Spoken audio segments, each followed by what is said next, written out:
पण गाव आपलं चकाचक आहे का असं? हाय एकदम ओके आहे सगळं. एकदम ओके.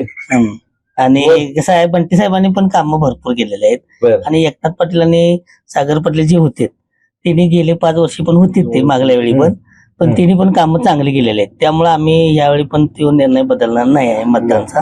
आम्ही काँग्रेसलाच मत करणार. महत्वाचं म्हणजे कशी काय, दुःखाची जरी बातमी जर त्यांना कळाली अहोरात्र तरी ते की नाही ताबडतोब येतात, त्या म्हणजे घराला भेट घेऊन जातात. वरची काही लेवलची कामं असली तर आपल्याकडनं साहेबांकडनं करून घेतात, ते आमच्याकडनं पण पोहोचते. बर.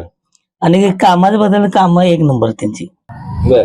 मला तरी म्हणजे माझ्या गावापेक्षा माझं वैयक्तिक सांगतो मी मत, मी त्यांच्याशिवाय मतदानच कुठं करणार नाही. आणि बंटी साहेब जे सांगतील आणि जे उमेदवार देतील ते आम्हाला मान्य आहे. एकनाथ पाटील काय असे म्हणले नाहीत की मला बाबा उमेदवारी द्या. साहेब जे देतील तेच आम्ही त्यांना मतदान करणार. आणि एकनाथ पाटील आणि सागर पाटील दिल्यामुळे आम्हाला आणखी एक विश्वास वाढला की गेल्या वर्षी जी कामं त्यांनी 5 वर्ष केले त्यांनाच मिळालं, म्हणजे हे एक आनंदाची गोष्ट आहे. बर बर. म्हणजे त्यामुळे आमच्या आणि पुढच्या कामं काय रखडलेले असतील 100% होणार.